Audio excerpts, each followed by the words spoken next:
मुख्यमंत्री में बढ़ेंगे आगे और बात चिराग पासवान की करेंगे, जो केंद्र की सियासत छोड़कर बिहार में चुनाव लड़ने की तैयारी में है और इसे लेकर अब पोस्टरबाजी भी शुरू हो गई।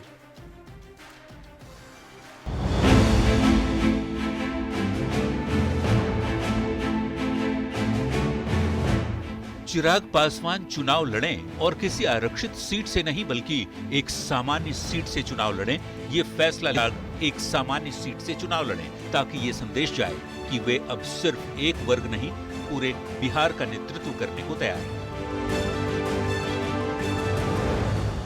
आपने यह भी कहा है सर कि हम चुनाव जनरल सीट से लड़ेंगे, आपकी पार्टी ने यह भी फैसला किया है कि आप जनरल सीट से चुनाव लड़ेंगे। ये प्रस्ताव आया है पार्टी की तरफ से। इस ऐलान के बाद एलजेपी-आरवी की तरफ से पोस्टर भी जारी कर दिया गया। पटना में चिराग के समर्थन में कई पोस्टर लगाए गए हैं, जिसमें चिराग से शेखपुरा सीट से चुनाव लड़ने की अपील की गई है। चिराग की पार्टी की इस भावना को बीजेपी ने उनका आपसी मामला बताया है। सभी दल को अपना अपना अधिकार है कि वो अपने सीट का उपयोग जिस तरह से भी करना चाहे कर सकते हैं। तो जेडीयू ने भी चिराग से चुनाव लड़ने के फैसले का स्वागत किया। साथ ही ये भी दोहरा दिया कि नेतृत्व तो मुख्यमंत्री नीतीश कुमार ही करेंगे। यहाँ तो चिराग पासवान जी ने स्पष्ट रूप से कहा है कि माननीय नीतीश कुमार जी के नेतृत्व में चुनाव होगा और माननीय नीतीश कुमार जी राज्य के मुख्यमंत्री रहेंगे। 25 से 30 फिर से नीतीश। तो चिराग ने भी इस बात को साफ कर दिया कि मुख्यमंत्री पद को लेकर कहीं कोई भ्रम नहीं है। बिहार विधानसभा चुनाव में मुख्यमंत्री पद की कोई वैकेंसी नहीं है। मौजूदा मुख्यमंत्री नीतीश कुमार जी ही चुनाव परिणामों के बाद प्रदेश के मुख्यमंत्री। बिहार की राजनीति में आइडेंटिटी पॉलिटिक्स काफी प्रभावी रही है। नेता अपनी जाति और समाज के नाम पर स्थापित करना चाहते हैं, जो उनके लिए एक बड़ा चैलेंज भी होने वाला है। पटना से संवाददाता विनीता मिश्रा के साथ ब्यूरो रिपोर्ट, न्यूज़ 18। आपको 2020 का दौर तो याद होगा। पूरी दुनिया में कोरोना महामारी छाई थी। लोगों की मौजूदगी सोशल मीडिया पर एकाएक बढ़ने लगी। उसी साल बिहार में विधानसभा चुनाव भी हुए। ये कोरोना काल का सबसे पहला चुनाव था। तब कोरोना नियमों को देखते हुए सोशल मीडिया के जरिए प्रचार किया गया। भले ही सोशल मीडिया के माध्यम से चुनाव प्रचार की बुनियाद पड़ी, लेकिन 5 साल बाद भी ये सबसे असरदार साबित हो रहा है। एक रिपोर्ट दिखाती है।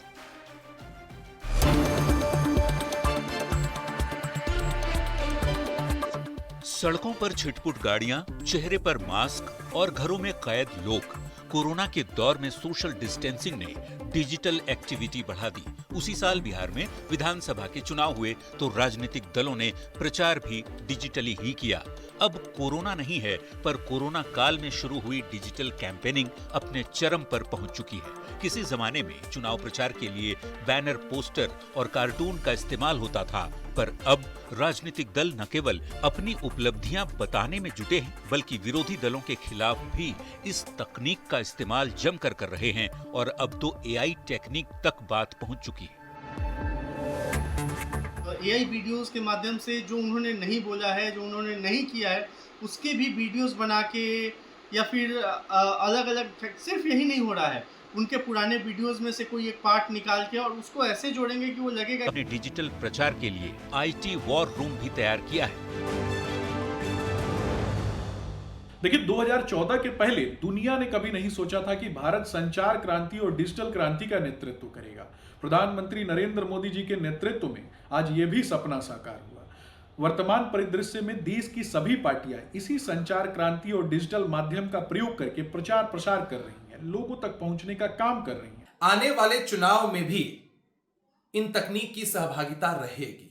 जो पार्टी जितनी ज्यादा टेक्निकली साउंड रहेगी, जनता तक उनकी बातें और बेहतर तरीके से पहुंचेंगी। जिस तरह से चिकित्सा और शिक्षा के क्षेत्र में बिहार में ठीक ढंग से काम नहीं हुए हैं, बिहार में लॉ एंड ऑर्डर की स्थिति बद से बदतर हो गई है। इन सारे मामलों को एआई वीडियो के माध्यम से डिजिटल युग में जनता और जनता के बीच पहुंचाने का राष्ट्रीय जनता दल की ओर से कार्य किया जाता है। और एआई कंटेंट के माध्यम से हम तमाम चीज़ों को रखेंगे जो बिहार के साथ छलावा करने का काम भारतीय जनता पार्टी और नीतीश कुमार जी ने किया है। देखिए, हमारा जो वीआईपी पार्टी का जो वार रूम है, ये टोटली आज के दिन में एडवांस वार रूम है और इसमें करीब करीब 900-950 लड़का और लड़की जितने भी लोग हैं, युवा जो है इसमें जुड़े हुए हैं।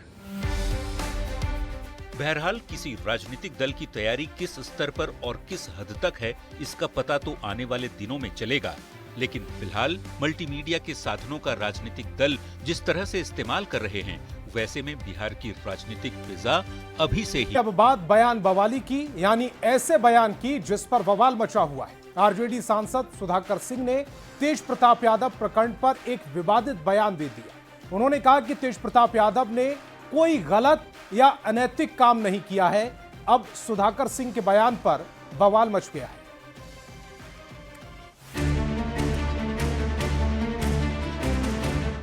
तेज प्रताप जी ने शादी किया है, मैं व्यक्तिगत तौर पर अनैतिक काम नहीं मानता। तेज प्रताप यादव, जिन्हें लालू प्रसाद ने अपने परिवार और पार्टी दोनों से निकाल दिया है, अब उसी पार्टी के सांसद सुधाकर सिंह तेज प्रताप यादव के बचाव में उतरे हैं। उन्होंने कहा कि तेज प्रताप यादव ने कोई अनैतिक काम नहीं किया और लालू प्रसाद को एक पिता के नाते उन्हें स्वीकार कर लेना चाहिए। तेज प्रताप जी ने शादी किया है, जिसकी वो घोषणा स्वयं करेंगे, तो यह कोई अनैतिक काम नहीं मानता। मैं व्यक्तिगत तौर पर अनैतिक काम नहीं मानता। तो अपने लिए कि पहले से शादी है फिर शादी कर रही है, ये आप दो शादियां भारतीय हिंदू रीति रिवाज में रही है। 3-3, 4-4 शादियों के बारे में भी हम लोगों ने सुना है।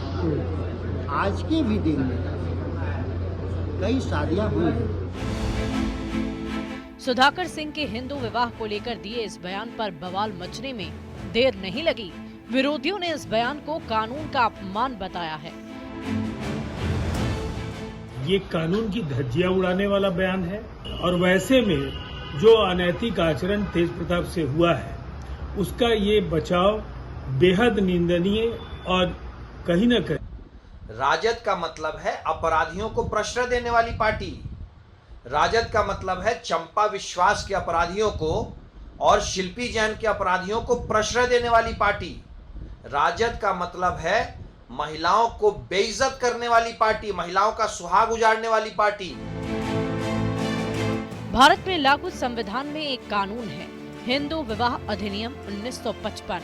इसके तहत ये साफ कहा गया है कि पहले से किसी और से विवाहित पुरुष या महिला अगर बिना तलाक दूसरी शादी करते हैं तो उसे वैध नहीं माना जाएगा। वहीं संविधान जिसकी रक्षा की बात विपक्ष अक्सर करता है, पर आरजेडी सांसद ने तेज प्रताप की शादी को जायज बता दिया है, जिस पर बवाल मचा हुआ है। न्यूज़ 18 के लिए मधुबनी से अवनीश कुमार के साथ दिल्ली से अमितेश और पटना से शैलेंद्र की रिपोर्ट। तो मुख्यमंत्री में अब आपको दिखाते हैं चुनावी वायरल, यानी ऐसी खबर जो चुनावी मौसम में वायरल हो रही। मोतिहारी में वक्फ बोर्ड का विरोध करने पहुंचे आरजेडी नेताओं को पार्टी का झंडा लहराना महंगा पड़ गया। क्यों? रिपोर्ट के जरिए दिखाते हैं।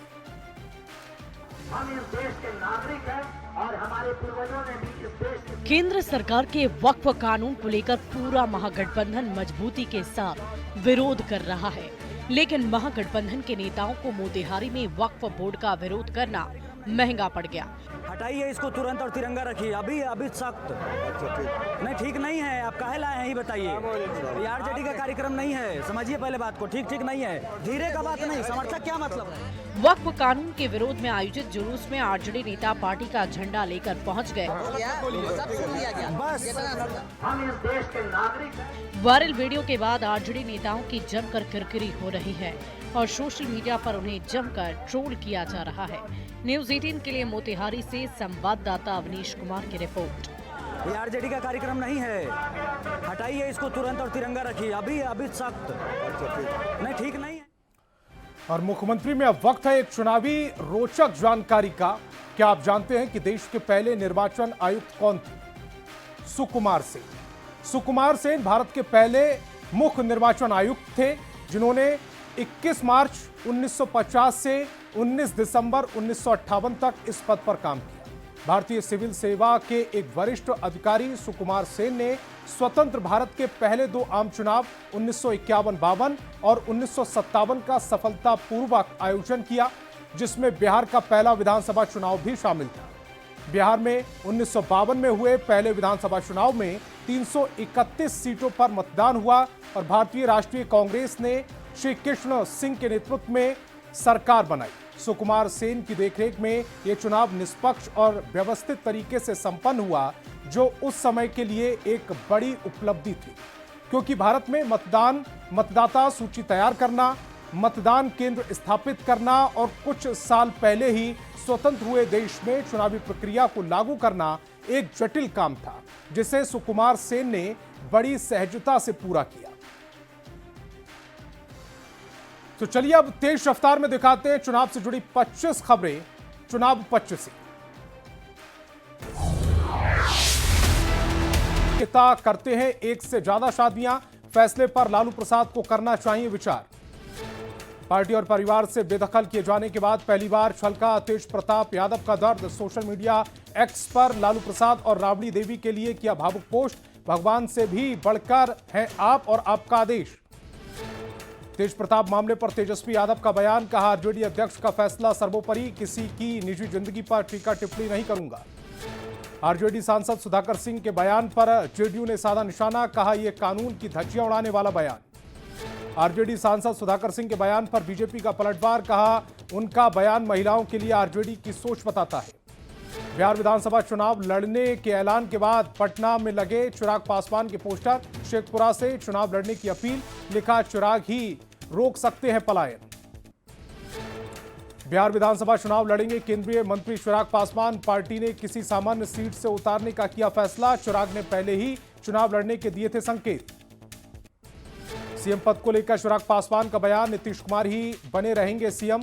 बिहार को विकसित बनाना मेरा विजन। चिराग के विधानसभा लड़ने पर बोले मंत्री डॉक्टर सुनील कुमार, कहा हम 5 पार्टी 5 पांडव सब एक साथ हैं। चिराग के बयान, चिराग के चुनाव लड़ने पर बोले बीजेपी प्रदेश अध्यक्ष दिलीप जायसवाल, कहा कोई भी कहीं से चुनाव लड़ सकता है। एनडीए में नाराजगी की खबर को जेडीयू एमएलसी नीरज कुमार ने किया खारिज, कहा एनडीए में कोई नाराजगी नहीं। 2 से 3 चरण में हो सकते हैं बिहार विधानसभा चुनाव। सूत्रों के हवाले से बड़ी खबर, दिवाली छठ को ध्यान में रखकर तय होगी तारीख। बिहार में एक खड़गे पर शिवराज सिंह चौहान का बड़ा हमला, कहा ये दुश्मन की भाषा बोल रहे। पटना में केंद्रीय कृषि मंत्री शिवराज सिंह चौहान का बयान, कहा विकसित भारत के लिए विकसित कृषि और समृद्ध किसान, ये कृषि विभाग का मंत्र। चिराग पासवान के विधानसभा चुनाव लड़ने पर चर्चा पर बोले बीजेपी प्रदेश अध्यक्ष दिलीप जायसवाल, कहा वो स्वतंत्र है, जहां से चुनाव लड़ना चाहते हैं लड़ सकते हैं। बेगूसराय में हम नेता की हत्या को लेकर पुलिस पर बरसे केंद्रीय मंत्री गिरिराज सिंह, कहा मुख्यमंत्री को बदनाम करने में लगे हैं आप, ऐसे थाना प्रभारी को डूबकर मर जाना चाहिए। नवादा के हिसुआ विधायक ने पुराने गया राजगीर सड़क के निर्माण कार्य का किया शुभारंभ। विश्व शांति चौक के पास सड़क का शिलान्यास। औरंगाबाद जिला कांग्रेस कार्यालय में महिला कार्यकर्ताओं की बैठक हुई। नवादा में सहकारिता मंत्री प्रेम कुमार का बड़ा बयान, कहा किसानों के लिए गोदाम और कोल्ड स्टोरेज का निर्माण कराएगी सरकार। केंद्रीय राज्य मंत्री नित्यानंद राय ने लालू राबड़ी शासनकाल पर साधा निशाना, कहा लालू के शासनकाल में अपराधियों को नहीं मिलती थी सजा। आरएसएस पर विवादित बयान के बाद दरभंगा की उप मेयर नाजिया हसन ने दर्ज कराई एफआईआर। चिराग के चुनाव लड़ने पर आरजेडी सांसद मीसा भारती का बयान, कहा उन्हें लड़ने से रोक कौन रहा है। कांग्रेस ने राज्य के हेल्थ मिनिस्टर के खिलाफ किया हल्ला बोल, सड़क पर प्रदर्शन के दौरान पुलिस से भिड़ंत। मुजफ्फरपुर बलात्कार कांड पर जेडीयू नेता केसी त्यागी का बयान, कहा पीड़ित को न्याय मिलेगा। तो मुख्यमंत्री